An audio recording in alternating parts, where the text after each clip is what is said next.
America, and the America we've always known is President Donald Trump. He said, I am no longer going to allow the American worker to be taken advantage of. Any of your favorite Trump campaign people are on the new app called Parler. These sort of deep state, DC swamp creature, former intelligence people, all this nonsense, pushing back on Trump's agenda, which is putting America first. I am here as your president to proclaim before the country and before the world, this monument will never be desecrated.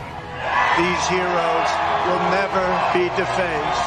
On this wonderful day, we celebrate our history, our heroes, our heritage.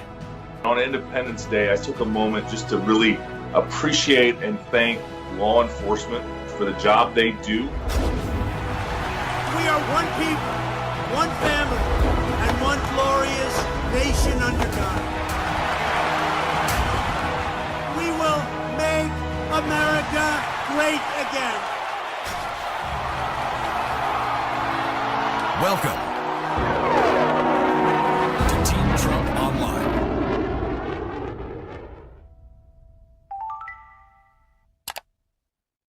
I am here as your president to proclaim before the country and before the world, this monument will never be desecrated.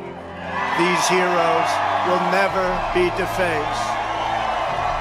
Their legacy will never, ever be destroyed.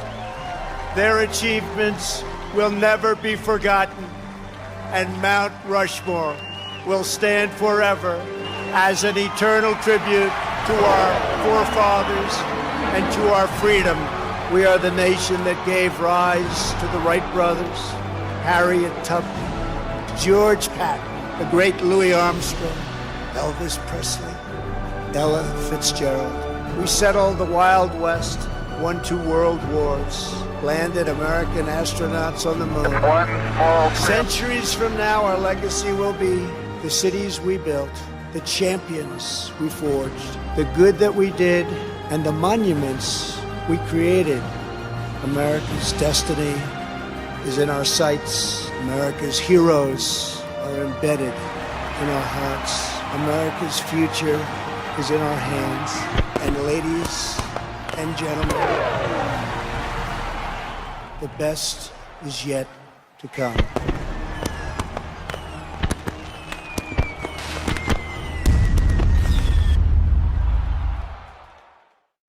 Good evening, everyone, and welcome to Team Trump Online. I'm Corey Lewandowski, Senior Advisor to Trump-Pence 2020 campaign. Tonight, we're here to talk with 2 of my favorite New Hampshire residents, Pam Tucker, who serves as the Vice Chairman of the New Hampshire Republican Party, and Ray Chadwick, formerly the Chairman of the Hillsborough County Republican Party and currently the Regional Vice Chairman for the GOP as well. I'm sorry to bring you the news that President Trump will not be able to appear in Portsmouth, New Hampshire tonight at the rally that we scheduled to attend. But due to gale force winds coming from Tropical Storm Faye, we will be rescheduling in the near future. And I promise you, President Trump and Vice President Pence will be back in New Hampshire very soon.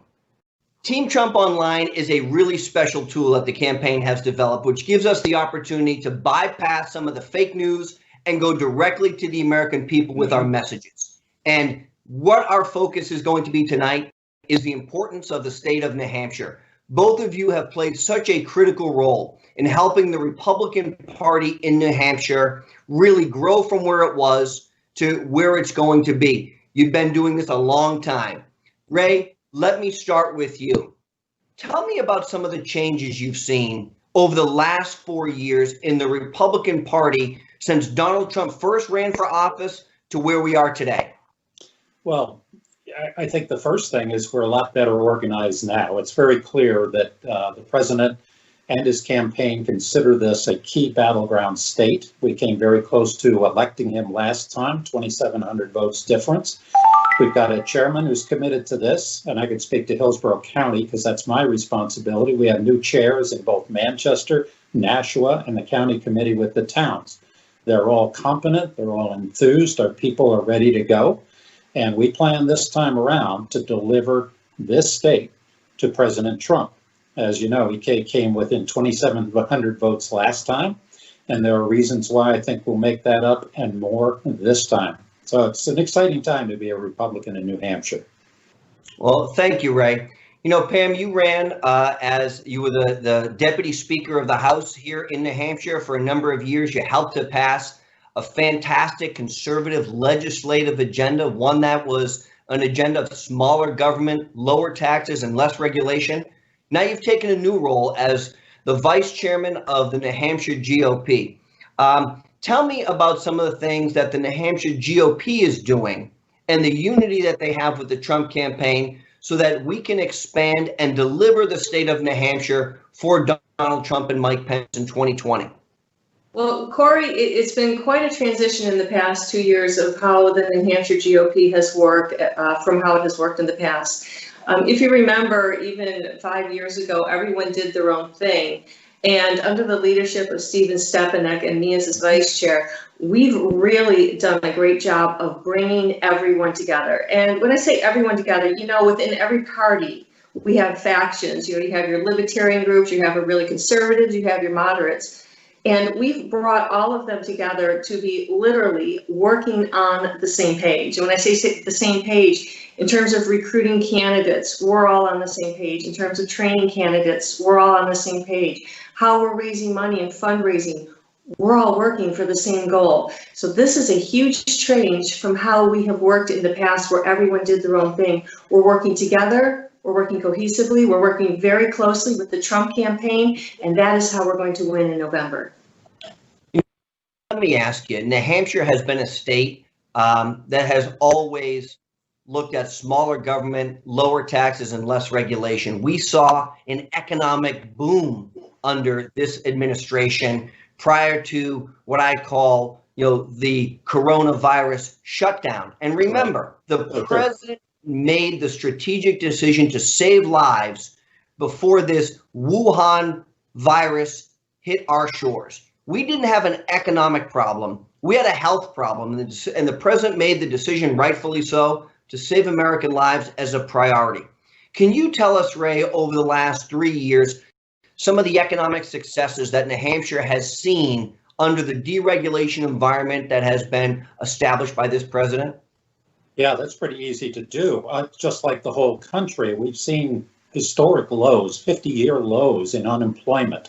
We've seen countrywide some 7 million jobs created, many of them here. We had the lowest unemployment rate in New Hampshire, the lowest in the country, and net in-migration into the state for the first time in a decade. So all of those benefits, lower taxes, lower corporate taxes, making our economy in the U.S. and in New Hampshire more competitive, that results directly in job growth. Rolling back regulations results directly in job growth. And those benefits have been with us all through basically reaching a crest with the passage of the Tax Cuts and Jobs Act in 2017. All the legacy of Donald Trump's initiatives to, as he said, make America great again. You do that by incentivizing businesses to hire people, incentivizing them to bring jobs back from overseas. He's done that. We've seen the benefits. And if it weren't for the coronavirus issue, we'd be seeing them today. And we already see that he's bringing the economy back again. So we need more of that. We need more Donald Trump. That's it. Yeah, yes, we do. And I'll add on to that. I mean, it's not just New Hampshire, and New Hampshire is doing very well in terms of the comeback. But the U.S. economy in June just added 4.8 million new jobs. That's the largest 1 month gain in U.S. history. We haven't seen anything like that. And I don't think that if Joe Biden was president, we would see these types of gains. It is because of Donald Trump's policies and what he has done to help our country grow again. You know, Pam, I think you're right, Pam. And look, everybody wants to make sure we can reopen in a safe environment. We can reopen in a way that is personal responsibility, but we allow our businesses to come back. Tell us, Pam, what you think, the president should be doing to help these states reopen so that people can feel safe and secure, but we have to get our economy back on track. Well, it is coming back, Corey, and I think we're all doing it individually in a very responsible way. The president has let the states know that you need to open back up based upon what's good for you. And it's working well for New Hampshire. We've started to open slowly and it's worked. We have 22 people in the hospital and the whole goal here was to flatten the curve. We did it. But we can't stay locked down forever. We know that economically we can't. People want to get back to work and we need to get back to work. And so what's happening is we are opening up. And you see the jobs growth of these manufacturing jobs that have come back, the healthcare, the retail, everywhere across the board, the jobs are coming back. And President Trump has allowed that to happen. And we've seen the number of unemployed Americans decline by 3.2 million in May. That is the largest one-month decrease in U.S. history, breaking any record that was set last month. Ray, let me ask you, how would Joe Biden's job-killing agenda ruin the Great American Comeback launch by President Trump?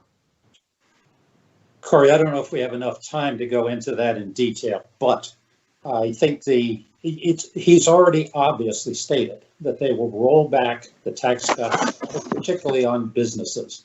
That will make us back to the place where we are uncompetitive on the world stage. Capital will fly out of this country, out of this state, and with it, the jobs that capital would have created. Also, they'll wind up putting back new regulations, curtailing the energy industry, all of which are going to directly impact the people of New Hampshire. They're going to impact the people of the United States. Keep in mind, the Tax Cuts and Jobs Act, that saved the average New Hampshire person close to $1,400 a year in income. And everybody knows the more money you have in your pocket, the more opportunity you have to spend it on things. That grows the economy, that grows jobs. And if Joe Biden takes over, that'll start eroding again.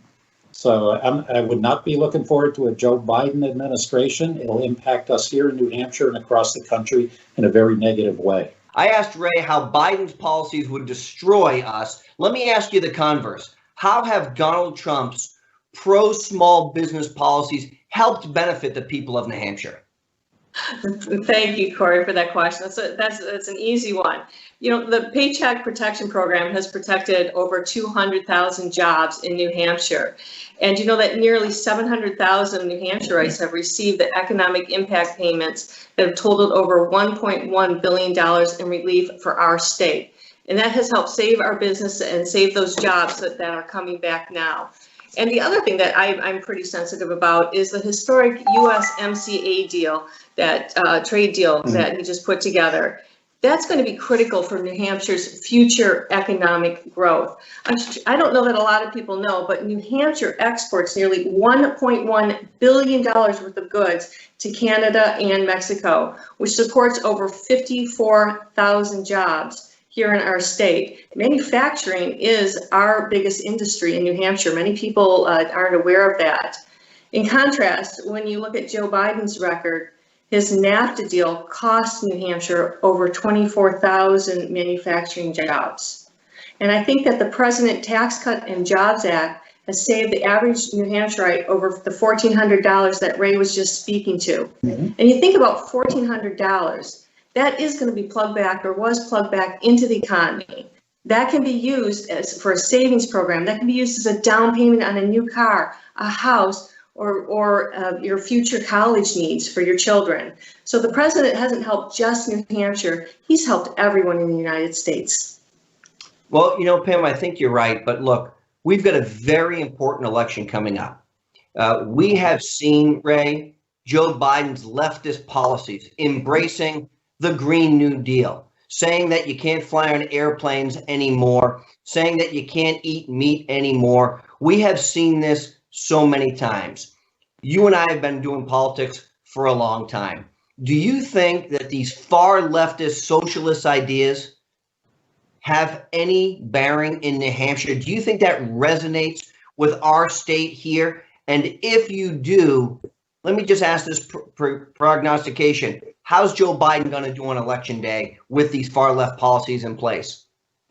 Well, I think New Hampshire, we pride ourselves on being self-sufficient. We pride ourselves on being low tax, low spending, et cetera. All of the things that Mel Thompson first said, low tax is the result of low spending. So when I look at Joe Biden And I think of someone that now has Bernie Sanders and Alexandria Ocasio-Cortez resident in his head. What we will get is all of those same kinds of things. It'll be the thin wedge of socialism, and I don't think New Hampshire people are ready for that. We pride ourselves on being independent. We pride ourselves on being self-sufficient. And the idea of a continually expanding government taking care of us cradle to grave, I don't think it sells here. Yeah, and that's, I'll finish up in a second, Pam, but that's one of the reasons why Joe Biden did so poorly in the primary election here. And now he's going to be the nominee of the other side. I don't think it's going to fly here in New Hampshire. Oh, we are the live free or die state, Ray. That's Exactly. very true. Exactly. And to your point, Joe has had 47 years to make a difference. Tell me what substantial bills that he's sponsored and passed and programs that have given people more freedoms and less government choosing in their life. That is not the New Hampshire way to have more government. And his team is planning on crazy taxes increases, which is going to boil down to less jobs and less opportunity for our children and grandchildren, in your case, Ray. Yep. And what irritates me about Joe Biden is he thinks that a $2,000 tax cut for a family of four is negligible. I mean, we were just talking about a $1,400. Yeah, I mean, $2,000 to me is a lot of money, and I'm sure it is to a lot of people around this country. And if Joe Biden wins, I'm kind of concerned about who will be running this country. He clearly is not using his full capacities, and he's afraid to debate our president. So I'm going to stick with the tried and true, and I'm going to vote for President Trump. I know most people won't believe this, but our elected officials in the state make $100 a year. That's not a misstatement, right, Pam? You know this. You lived on that massive salary for a That's very long true. time. It ends up costing you a lot of money to run for office here. But it's worth it because you're doing the right thing. But when you have a person like Joe Biden who's saying $2,000 doesn't matter, we are a true citizen legislature. We've got 400 state representatives who go out and lose money for the privilege to go up and work on behalf of the people of New Hampshire, and to demean and demoralize a $2,000 stimulus to people is really out of touch with the New Hampshire values. When you see people who make $100 a year, yes, folks, I'm not kidding. It's $100 a year. They have to pay their taxes on that. They have to pay for their license plate, so they get about $87, right? It's not a very glamorous job, but that's the difference when you have a small state like New Hampshire, who, as Ray said, Mel Axe the Tax Thompson talked about in the late 70s and early 80s. Low taxes are the result of low spending, and our friends in Washington need to learn that.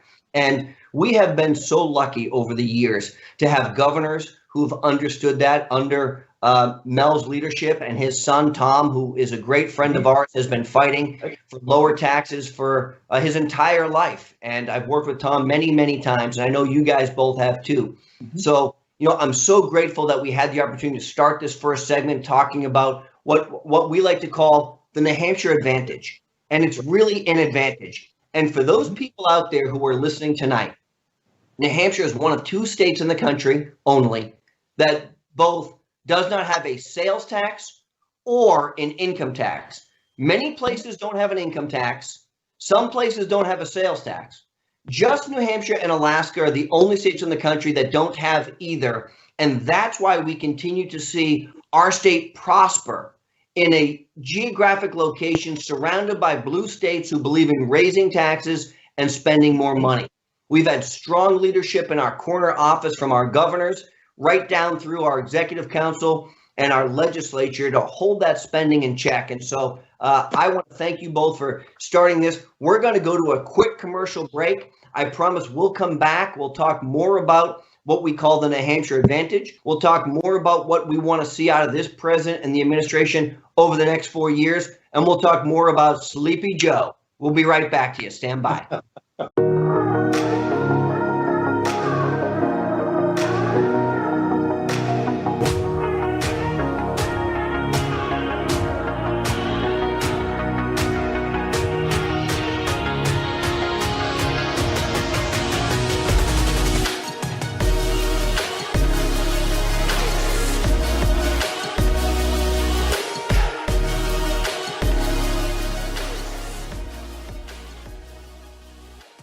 Mass incarceration has put hundreds of thousands behind bars for minor offenses.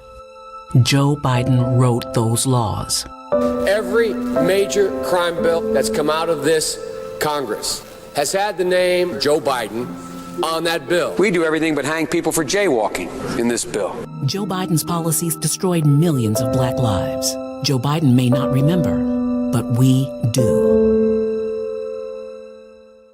And welcome back. I'm Corey Lewandowski, Senior Advisor to the Trump-Pence 2020 re-election campaign, and I'm joined by Pam Tucker and Ray Chadwick here in New Hampshire, two old friends of mine, and we're going to continue our conversation.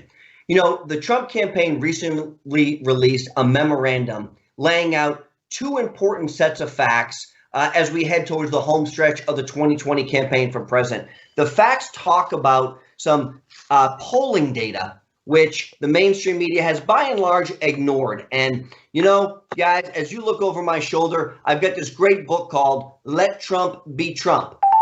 It was very important. And the reason I mention it is because when you open that book on page 1, it talks about what the media was saying in 2016 about the president's polling data. The Washington Post said he was approaching zero chance of winning. The Huffington Post said it would be the biggest election loss in modern American history. The Los Angeles Times predicted, I believe, that Hillary Clinton was going to get 332 electoral votes. And there were so many other pundits and prognosticators who said that. And here's where we're seeing today. In our own polling data, first and foremost, there is a clear and irrefutable evidence that Joe Biden's candidacy lacks a huge amount of enthusiasm. You know why? Because people aren't excited about Joe Biden. The converse of that is true. The media has relied is based on an inferior method, an inferior model. And what they're trying to do is they're trying to look at national polls. National polls don't matter. And look, I even went to the Wayback Machine. The Wayback Machine in 1988, the New York Times posted a poll in July of 1988 that said then Governor Michael Dukakis was going to beat then Vice President Bush by a total of 55 to 38. They said the race is over. Bush can't win. Thank goodness the American people woke up and we never ended up with a President Michael Dukakis. So, you know, Pam, let's talk about the enthusiasm. We've got a huge level of support here in New Hampshire. We saw that with the president's turnout, where we got over 85% of the vote in the primary in February of this year. What does President Trump's performance in the first primary and the rest of the primary say about the historic enthusiasm behind his campaign? Well, it's amazing, Corey, of the number of people that showed up in February to vote for President Trump. Now, mind you, on our side, it was uncontested, and we had over 150,000 people show up just to vote for President Trump. They didn't have to. They didn't have to come out in the polls in February when it's freezing cold out there, but they did because they're excited to see President Trump win again, and they wanted to show their support. And again, this is an extremely high number in New Hampshire for an uncontested, uncompetitive race. If you look back, in 2012, for Barack Obama, just 54,000 Democrats bothered to show up and show their support when he was uncontested. And if we even want to go back even further to the last uncontested Republican race back in 2004, 57,000 Republicans showed up to show their support in 2004. So we have more than tripled that number with the number of people who came out just this past February.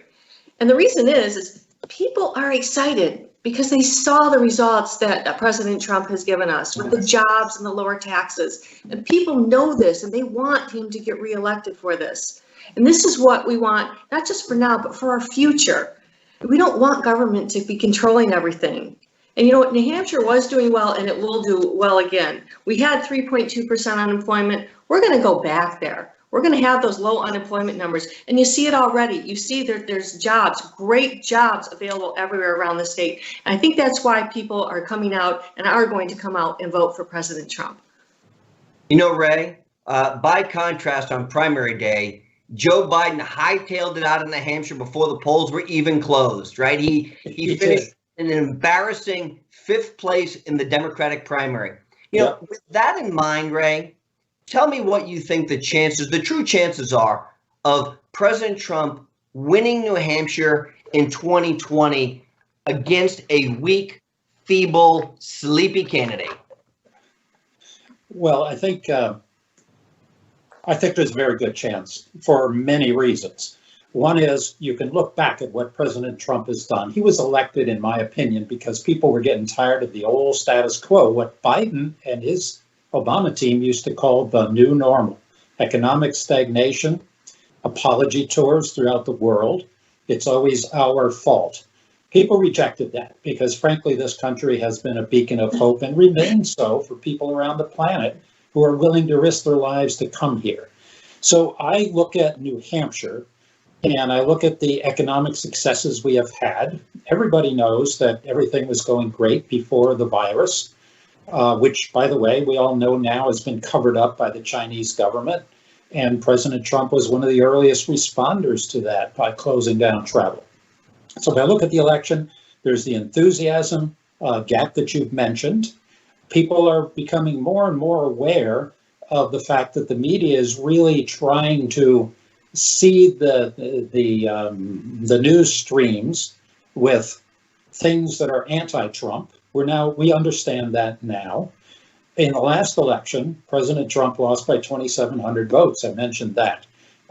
Most people don't know that of that number, 6,540 people came here on election day, registered to vote, and voted using out-of-state driver's licenses for ID. Wait, what? Wait, hold on, Ray. Hold on a second. Hold on a second. Yep. Are you telling me, look, I know you want to talk about this change, and it's very, very important. Are you telling me that in 2016, there were people who were not New Hampshire residents who were voting in our state? Yes, definitely. I mean, the Secretary of State has published the data. We've gotten our hands on it, of course, through Freedom of Information Act requests.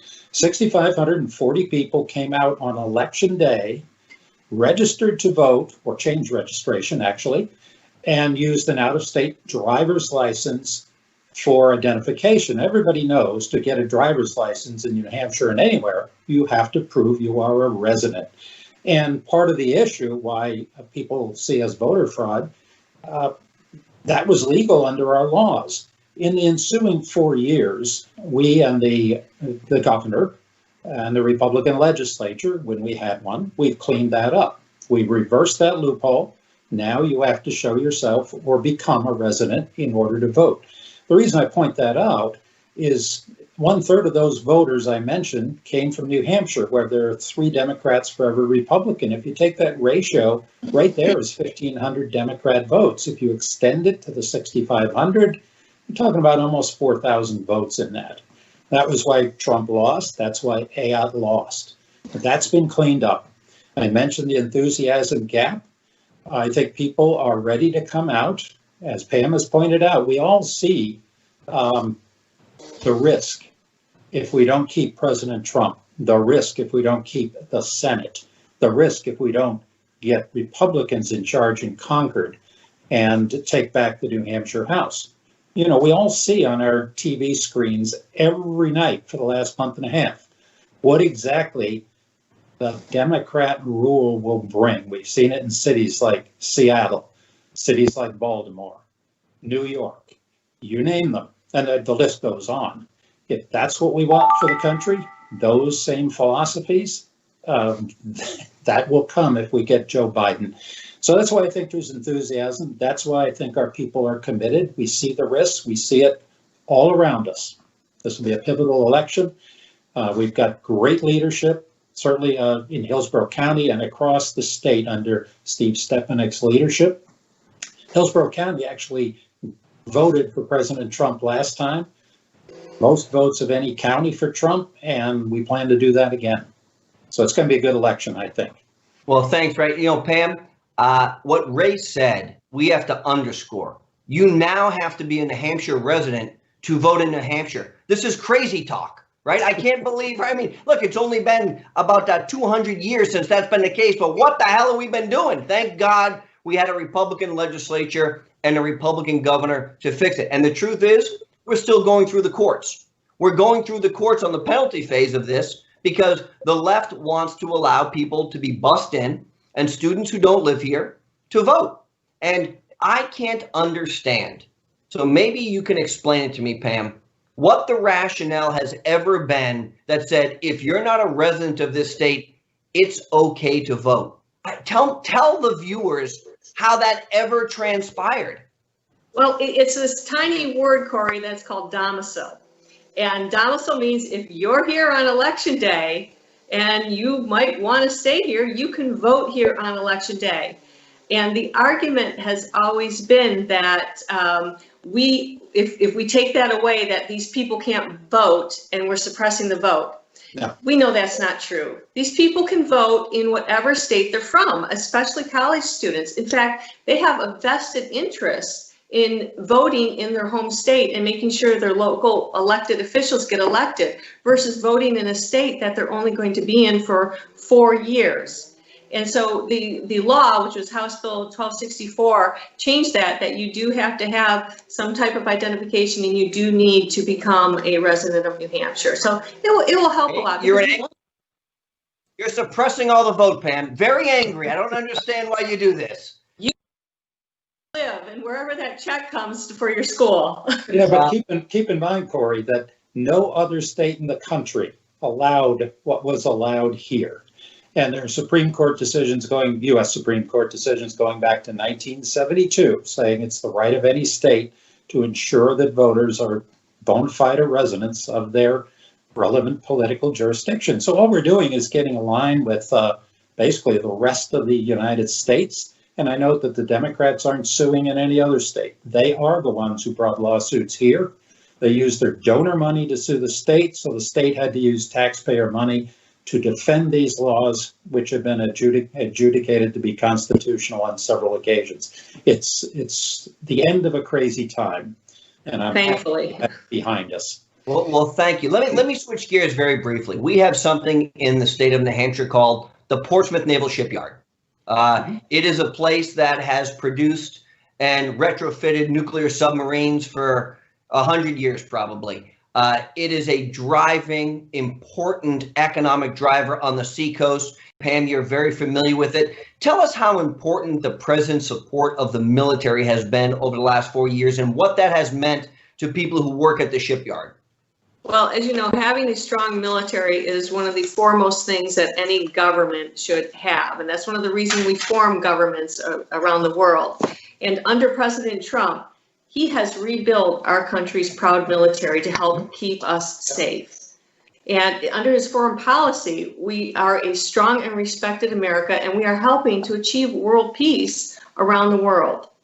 He has made it one of our priorities to carry out a historic rebuilding of our nation's defense and securing $2.2 trillion in funding just in the first 3 years of him being in office. And we know this is critical for us to have that strong defense. It seems like it's a little calm out there, but we know that these groups pop up here, there, and everywhere around the world, and we need to be ready, willing, and able to take care of them and defend freedom and peace.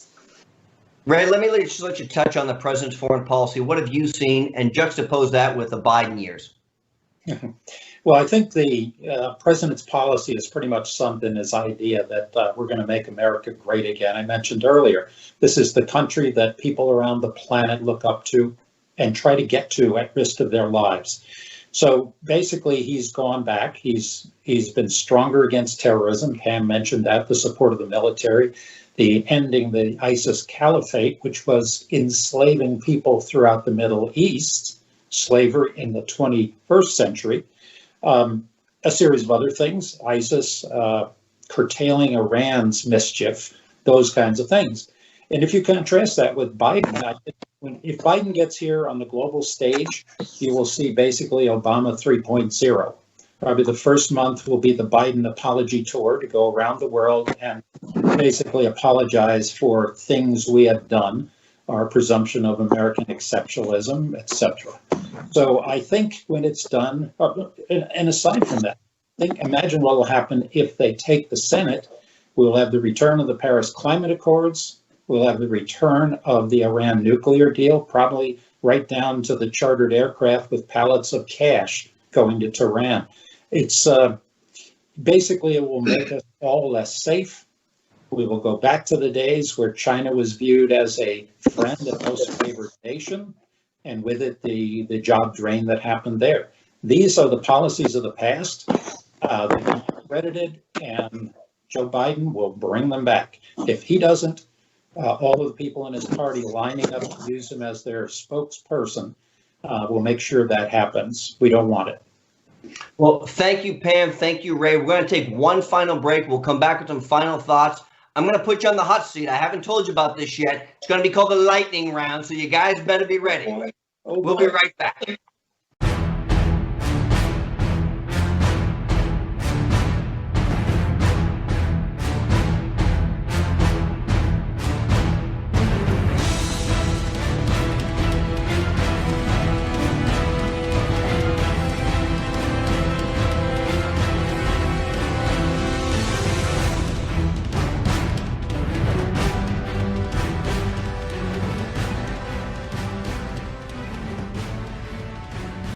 Hey, Laura Trump here. The fake news media has spent years trying to stop President Trump with their lies and their witch hunts. But still, our movement is stronger than ever. We can't let the fake news media drown out our positive message about all of our incredible accomplishments. Make sure you're getting your news directly from the source by subscribing to the official Donald J. Trump podcast today. Subscribe on iTunes, Spotify, or Google Play.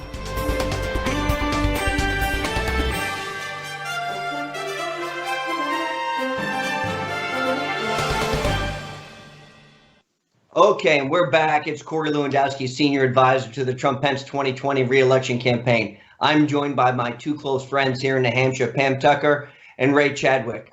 We've been talking about all of the great things that New Hampshire has to offer, the successes that this president has been able to achieve in his first term in office, and the direct impact that has had on a state like New Hampshire that has seen the economic benefits of renegotiating bad trade deals, the deregulation environment that has helped our businesses grow, the exports that we've been able to achieve because of the renegotiation of what was then NAFTA, which took jobs away from New Hampshire, and to the USMCA, which created jobs in New Hampshire, and so many other things. We talked about election fraud and how in 2016, you didn't need to be a resident of the state of New Hampshire.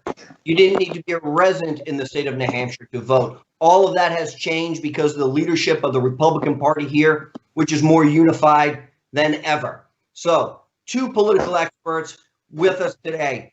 I'm going to start with the easy one. Give me your choice for Joe Biden for Vice President. Ray, go. Well, I think they're looking at Kamala Harris, if they can get past the idea that she was a prosecutor in California, and consequently she put a lot of people away, including people for drug issues, and actually people of color as well. So if she can survive that, which is no longer in vogue in this country, that you might prosecute anyone who is of the wrong race, then I think she's probably the one who has an ideology closest to his, recognizing his ideology is pretty fluid because it's being influenced by all manner of radical people. Pam, same question to you.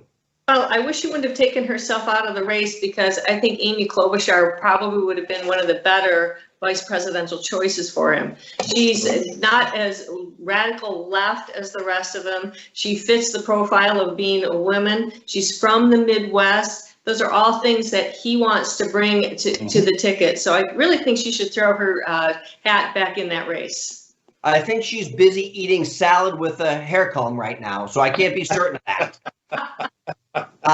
Next question, easy one. How do people, Pam, I'll direct this to you as the vice chair of the party. If people want to come to New Hampshire and get involved, they want to help the Trump-Pence team up here, how do they do that? What's the best way as a battleground state? How do people do that? Well, listen, Corey, we will take all the help we can get. I went down and helped Scott Brown when he ran for Senate down there. So I encourage people to come up here and help us, because we could use it all, and we want you to come up and help us.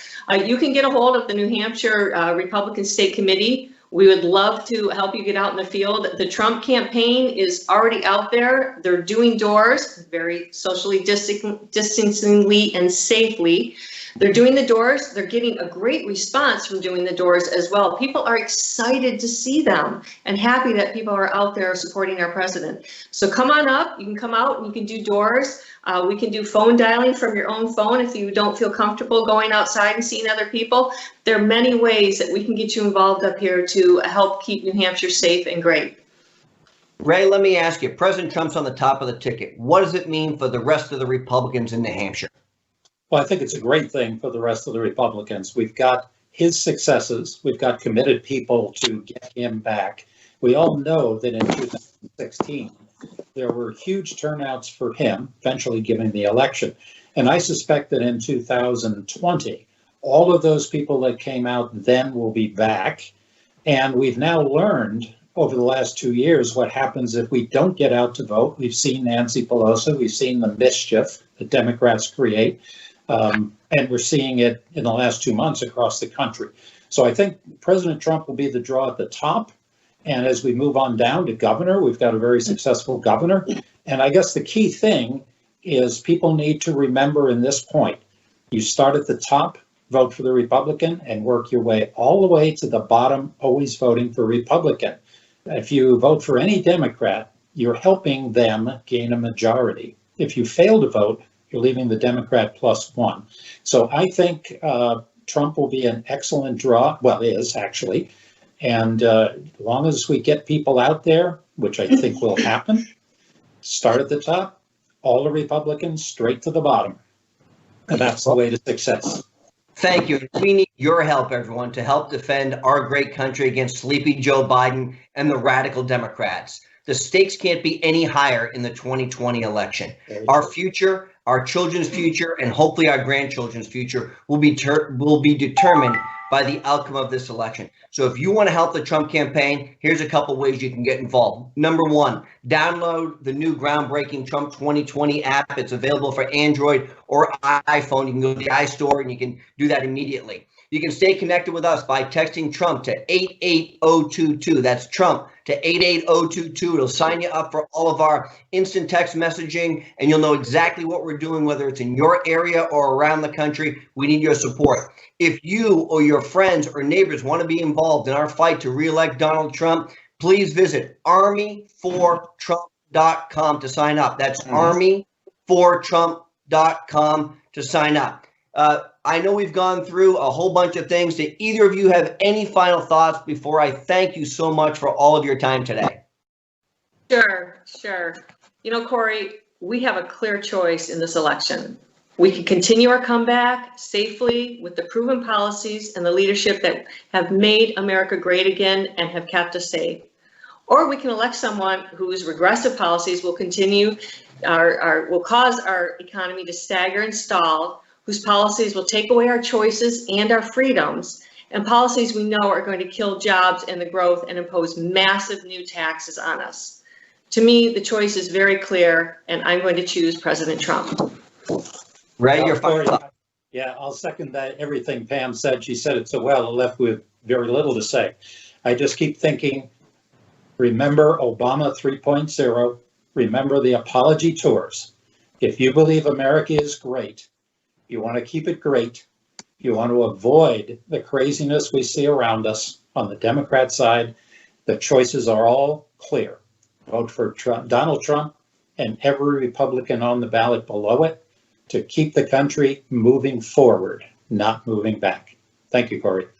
Thank you guys both for being here. I'm so grateful. Ray Chadwick, Pam Tucker, two stalwarts of New Hampshire GOP politics who've been fighting the fight for probably much longer than either of you ever thought when you joined up this crazy battle. But you have been die-hard supporters of our president, helped deliver his first win in February of 2016 when Donald Trump defeated 16 other candidates by 19 points. And I know you're working every single day to ensure that Donald Trump and Mike Pence return as our chief executive officers. So thank you very much for joining us tonight. You guys have a great day.